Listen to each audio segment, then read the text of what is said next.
How does caster work? Another effective caster is jacking. Let's talk about caster in the rear. To put it simply, caster doesn't exist in the rear. At FDF, we spent years mastering our craft, from precise welding and machining to competing at the highest level of drifting. Every week, we'll be giving you our tips, tricks, and all the insider knowledge you need, straight from our shop to your screen. Welcome to Just a Tip Tuesday. Hey everybody, welcome to Just a Tip Tuesday. I'm going to be talking about caster today. Okay, opening points. Caster angle is measured from the side view of a car, and it is the displacement between the upper and lower ball joint, creating self-alignment torque. That's the simple way to put it. How does caster work? Essentially, caster is the reason why your bicycle can be ridden with no hands. It is why when you pull your luggage behind you in an airport, it follows you. All of these things use what's called caster. What are the effects of caster? Straight line stability. The higher speed you go, the more caster you'll want to have more straight line stability. You'll find this on road race cars and road race bikes and things like that. Self-alignment torque. This is basically the car's ability to return to center or return back to straight. Another effective caster is jacking. Jacking is a combination with SAI. So SAI and caster combined will cause what's called jacking, weight jacking. This is the kinematics lifting the front of the car and actually using the weight of the car to self-align the wheels as well as direction of travel. So those two things will help align the car. So caster also creates positive camber while turning. The further you turn, the more positive camber you're going to get.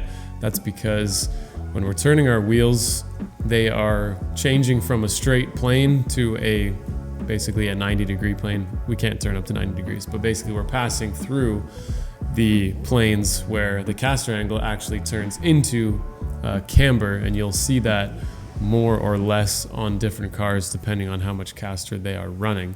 I had another good point and I forgot what it was.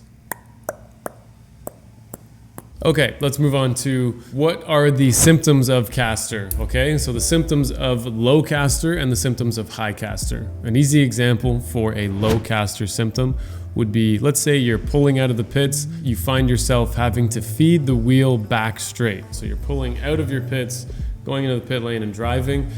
As you're turning, you should be able to just let go of the wheel and the wheel comes back to straight.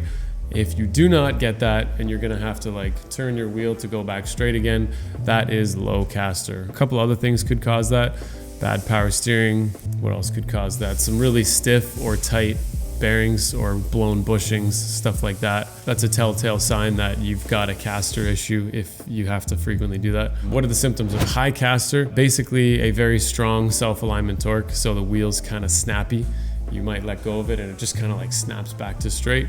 This would be the effects of high caster. You might see this around 9+ degrees, so 10, 11, especially on a McPherson strut, you'll get this. Some double wishbone cars do run a high caster from factory, like a 350Z runs 8.5 and up, and it handles perfectly fine, but on a McPherson strut, that would be far more dramatic, for reasons that I'm not going to go into explaining because this is just a tip.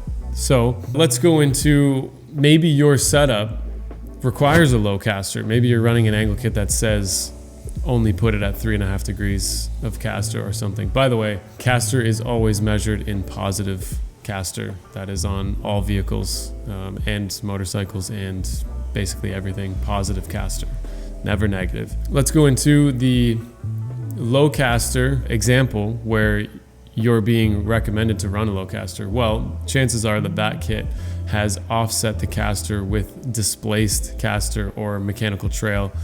That means that they've added a displacement from the wheel away from the center line. And essentially that would create a shopping cart caster effect. The vehicle's ability to align itself is based on the direction of travel alone and the grip of the tire. What I mean by that is, as long as you're driving forward and as long as your front tires have grip, a mechanical trail setup will work just as good as a normal caster scenario.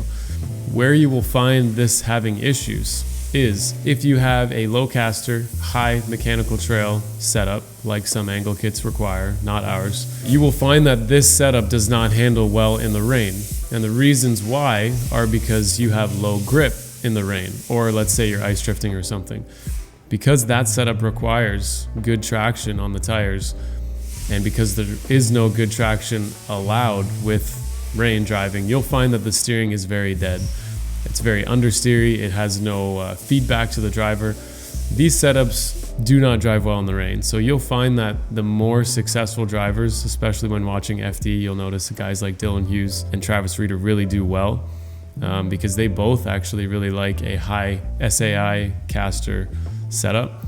And they will prove that those setups work the best in the rain because they don't rely just on direction of travel and the grip of the tire to self-align. They actually rely heavily on weight jacking and using the chassis weight itself to self-align the car. So if they were to turn their wheels in the pits, it would lift the front of the car, and then if they let go of the wheel, you'll see it almost go back straight again just based on that. But low caster, high mechanical trail setups, you'll see them turn and they'll probably just stay there. So they really need to be moving forward in order to realign themselves, much like a shopping cart. So those are the effects in the front. That's kind of, I don't think it was all over the place, but yeah, you get the gist. Maybe watch it again once more. It was only 5 minutes. You have time. So those are all tips on the effects in the front. Let's talk about caster in the rear. Is there caster in the rear? How does it apply? To put it simply, caster doesn't exist in the rear if you are running solid bearings or Heim joints. And it does exist if you have bushings or compliance bushings. Let me dive into that a little bit further. So imagine that you have a stock rear end, everything is on bushings, and you have a little bit of scrub radius, which is basically the wheel. We're not talking about scrub radius. You got a little bit of scrub radius and you've got a little bit of caster in the ball joints of the knuckle. What's going to happen under braking and acceleration is you're going to get some form of change in either camber or toe or something because those bushings are allowing deflection.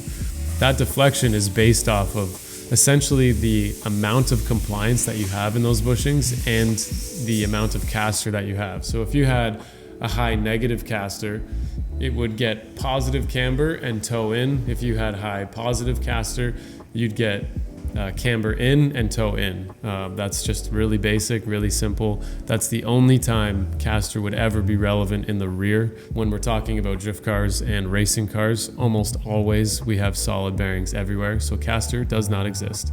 There is no alignment ability, there is no torque, there is no anything that's allowed to move, so caster does not play a role in the rear whatsoever. I've seen people mention it before. What should I set my caster out in the rear?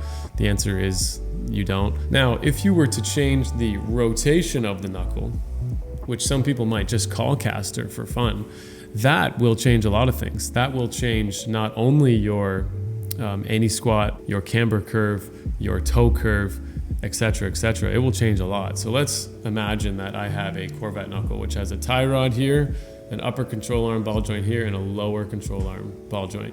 If I were to rotate this knuckle, it's actually going to change where my toe arm connects. So I'm actually changing my bump steer by changing my caster or rotating my knuckle. It's also going to change your anti-squat, and it's also going to change your camber curve because those arms are now on a different radius. They're at different heights.